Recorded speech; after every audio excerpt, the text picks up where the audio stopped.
On Monday, 9 August, representatives from many of the participating agencies gathered at the Port of Los Angeles Administration Building to discuss what had worked in the exercise and what didn't. The senior leaders pulled no punches, and while several tactics, techniques, and procedures used to respond during the exercise were reinforced, several others were identified as needing modification. AWI04 South featured the first large-scale live test of the Joint Investigative Operations Center concept and the first use of the Joint Tactical Operations Center model in a live large-scale terrorism scenario, both of which resulted in many lessons learned.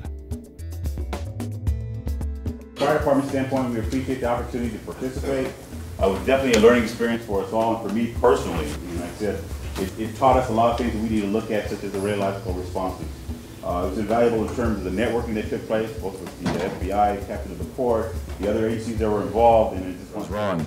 Gave us an opportunity to inject our maritime safety and security team into the tactical mix, and an opportunity to see how well we and the FBI, LAPD, LA Fire Department, and LA County Sheriffs can work together. And I think it went very well, as those of you. Interagency cooperation was excellent. We're comfortable now with everybody's capabilities.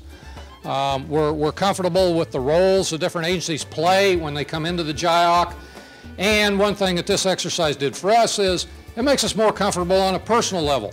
You get a good handle on who's going to show up, you know them, you know how they think, you know what their agency brings to the table. Information. The JTOC work. This was a first for us, and maybe a lot of you in this room. We've never had this type of operation before, where we had so many individual entities or different entities involved in the joint tactical operation. And did it work? Yes, it did. Our major goal, and I know LAPD's major goal and everybody else's major goal, was the workup. Even if Friday had been canceled, I know that just getting to that stage with all of our teams, getting all the assets together to be able to do what we needed to do at our particular crisis sites was our big goal.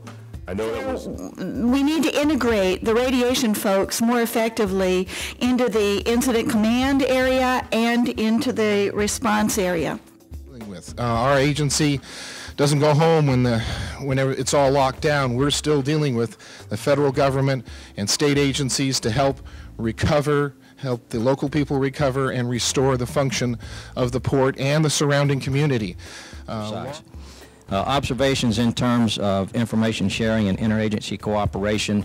I tell you, I am absolutely awestruck at the capabilities and response of all the various agencies involved in something like this. I learn something new every day, and I think my primary benefit of this exercise was to actually meet and work with the people that we would respond jointly with in an actual exercise, to match a name with a face, to learn more about the capabilities and learn how we can share. And our cooperation in those terms was nothing short of stellar, in my opinion. And I look forward to the next one.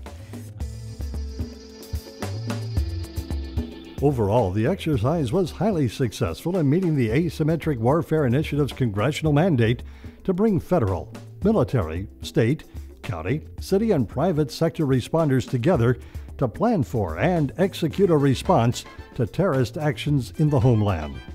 While everyone hopes that the scenarios exercised in AWI04 South will never actually occur, it is this type of exercise that brings real-world responders from every level together to sharpen response skills, promote familiarity with disparate agency procedures, and tip the balance of preparedness in the favor of America.